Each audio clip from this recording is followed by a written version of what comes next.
To smile.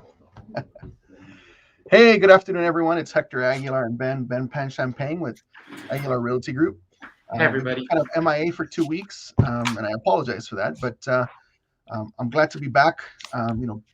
Bringing some value to my clients and to our friends and family, and to the industry as well. And today we chose a really good topic that I think is on the mind of a lot of consumers, which is what's better? Is it better to rent or is it better to own? Right?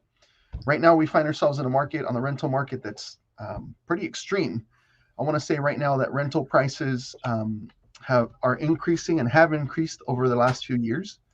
And just wanted to share a little bit of a graph with you guys.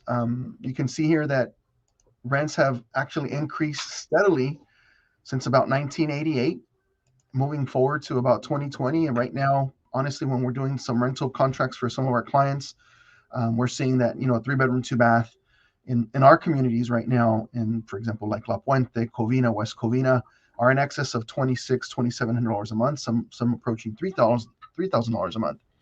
So again, the conversation is, should you be renting, or should you own? And the truth is that you're going to get a lot more value from owning and buying your own property than renting, right? Because in Yes. reality, when you're renting, what are we doing? We're paying the landlord's mortgage, right? You're paying a mortgage, it's just not your own, right? So Right. you know that there's a lot of misconceptions about reasons why people can't buy. And that's something that we'll talk about a little further down in our video today. But certainly we're in a market right now that if you're paying rents of 27, 28, $3,000 a month, you're better off buying your own house and paying your own mortgage, in my Yeah. opinion. So I know that Ben, you've recently helped a couple of people lease properties, right? And you're seeing rents in that range, correct? Yes. Been wild, and even now, um, some renters are even offering above asking price of the landlord, just like a buyer is. Oh, wow. In I this, wasn't aware of yeah. that. I don't do a whole lot of leases. I've done a couple over this last year, but I know Ben has been more active in the lease market. And I mean, they're even experiencing some overbidding on lease property right now. So even if they're asking $2,800 a month, they could be leasing it for $3,100 a month. So Yeah. that's happening also in the rental market. So one of the things that we wanted to talk about too was, maybe what are some of the reasons to buy? And I Yeah. wanted to share with you a graph here that I have that will help us maybe visualize, the reasons why buying is important, right?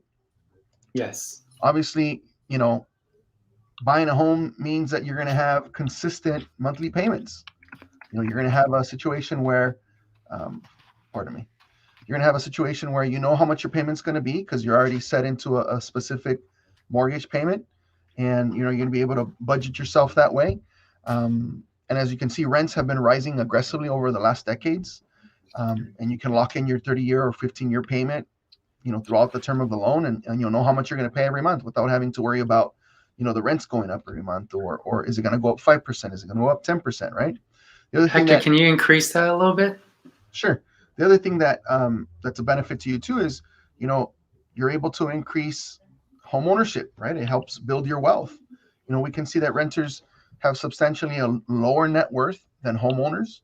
This example shows you that, the net worth is quite vast, and what contributes to the net worth, and that's going to be a combination of, I'm sorry, combination of, the market increasing over time, and so the equity goes up on the property, and also, you know um, the advent that you're paying down your mortgage, so your net worth is more. So when you owe less on the property and the property is worth more, then you have an aggregate net worth of equity building up in your own home. So again, whether you're paying rent and you're paying your landlord's mortgage, or you're better off paying your own mortgage, well, you can decide, and you can see that paying your own mortgage is a better option for you. Okay. Also, owning gives you more flexibility. You have limited options with regards to space availability. 2 bedrooms, 2 baths. You're limited as to what you can do on the property. You can't make modifications to it. You can't, you can't change the color scheme. You can't change the kitchen. I mean, you're pretty much, you know, tied into whatever condition of the property is when you're there. And of course, when you're a homeowner, you can certainly design, your own, pardon me, your own, to your own taste, whether it's paint structure, remodel bathrooms, remodel kitchens, replace windows, do the things that will appease to you in the sense of style and design, color, where renting doesn't afford that to you. So it's definitely an advantage for you to be a homeowner as well. Um, Moving forward, other reasons to buy is, stability, coming into a neighborhood that has stable communities, has, longstanding schools, maybe better services.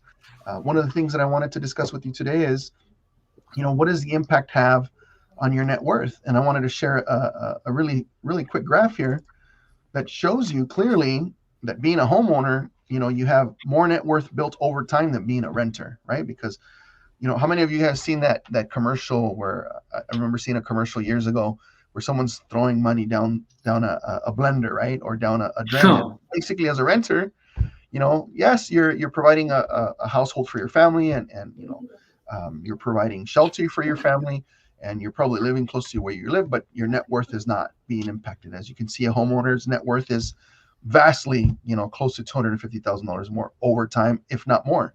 So another great reason to be a homeowner versus renting.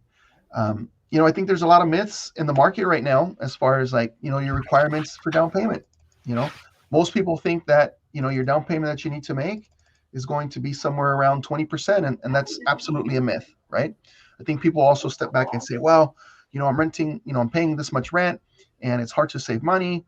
And, I need 20% down to buy. And that's not the case. There's many programs out there, whether they're first-time buyer programs, maybe some city-assisted programs, maybe some down payment assistance programs that are available to buyers such as yourselves.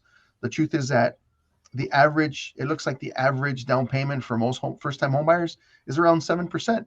And in fact, there's programs like an FHA loan, you can only come in with 3.5%. If you're a veteran and have served our country or are currently serving our country and you want to buy a home, you can buy with 0% down, right?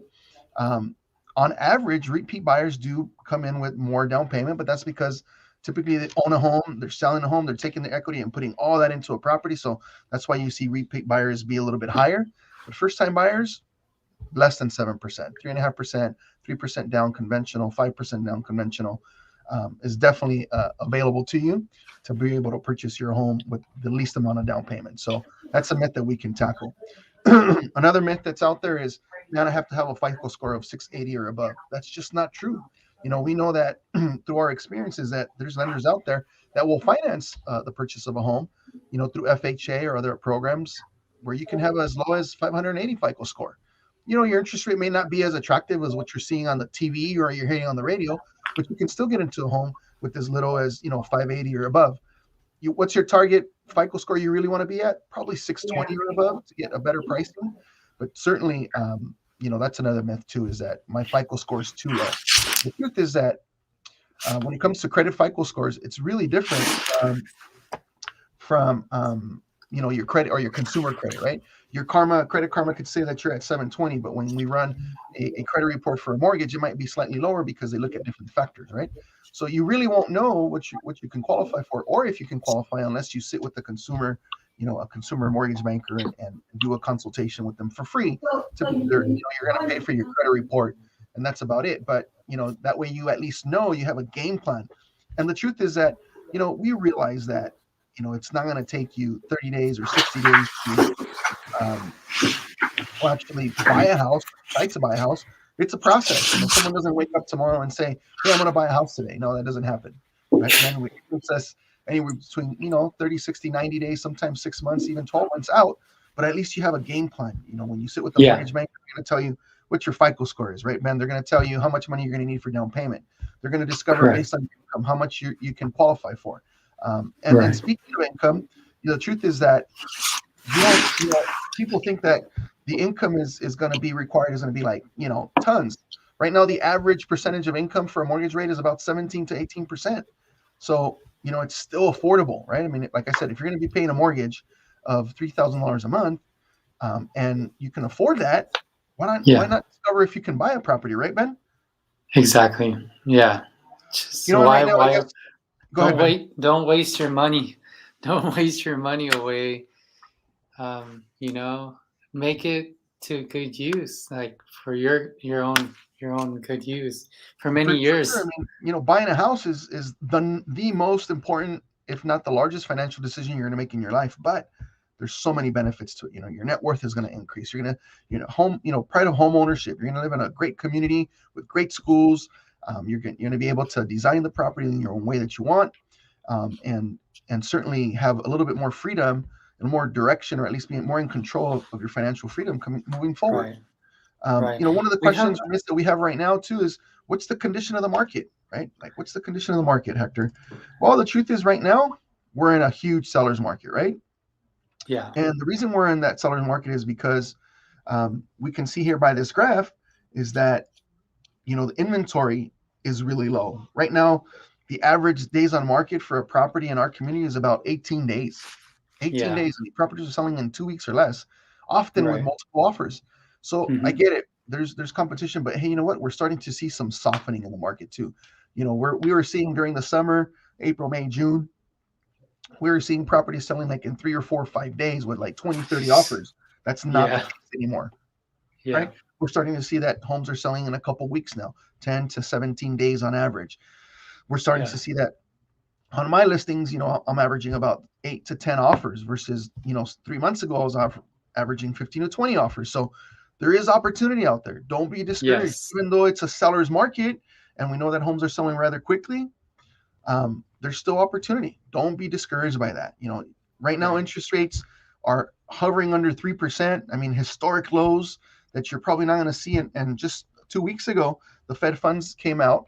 The Federal Reserve came out and said that they're going to be increasing the Fed funds rate um, to at least 4 or 5%. Now, keep in mind, the Fed funds rate has nothing to do with mortgages, but typically mortgage will follow that suit, right? Fed funds right, rate means that those are the rates that they're lending banks and financial institutions to cover their requirements.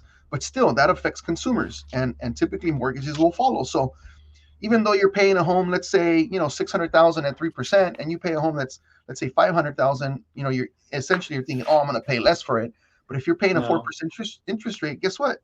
The cost of money over time is this, way higher. You're going to pay more right, interest on the property that's 500,000 than if it's at 600,000. So right, again, don't be discouraged. I think right now is an amazing time to purchase a home. I think it's these are some of the myths that some renters have in their mindset, like, hey, maybe my rent's going to be cheaper than buying. Well, right now we're seeing that may not be the case. You know, if you're thinking about buying a home and you're in the market and you just don't know where you're at, reach out to myself. I'll have Ben and Julio, and I'll put you together with some of our preferred lender partners to kind yeah, of review your income, your credit, where you're at, and give you a path, right? Give you a plan that maybe you may not be ready today to buy, right? But hey, maybe you can get ready in the next couple 3 months, and guess what? You can, get into a new home in November, December, and maybe be in your new home by the beginning of 2022. So yes. I just wanted to, Ben and I always think of great topics to bring to our consumers, and also to put out to our partners. And I think that this one hit the nose right on the head, right? Renting versus owning, the pros and cons. So, if you're thinking about Hector, buying, we have let me one know. comment. We What's the have one comment, Ben? comment from Miss Ellie in. I don't know what Oh, this Miss means. LN. Oh, Um, they said something paper about noise. paper noise. I guess someone's rattling papers and stuff. I apologize for that. But in any event, just again, we're trying to bring valuable information to you as a consumer. Want to make sure that if there's any questions that you have about buying and you want to kind of have a plan, and you kind of want to understand, where's my credit score at? How much income am I going to need? How much down payment should I be saving for? Now's the time to plan. Give us a call. My agent, my friend here, and I are ready to work. Got a couple other buyers agents that are ready to assist you as well. We look forward to hearing from you. Give us a call. You can reach us at 626-255-2783, or you can also reach us on our social media at Aguilar Realty Group. Thank you, Miss L. I appreciate the comment for the great Thank info. you. Looking to bring you more. And reach out to us. We'd love to kind of connect with you and help you out. Once again, I'm Hector Aguilar of the Aguilar Realty Group. We're trying to bring more and more value to you every single week, and improve the quality of our videos. And it's a learning curve, but I appreciate you guys sticking with us, and hopefully we'll be able to help you here in the future. Ben, thanks again always for bringing some great topics to mind, and putting this together. So have a good day, everyone. Enjoy your day, and we'll see you next week. Take care. Hi, everyone. Thank you.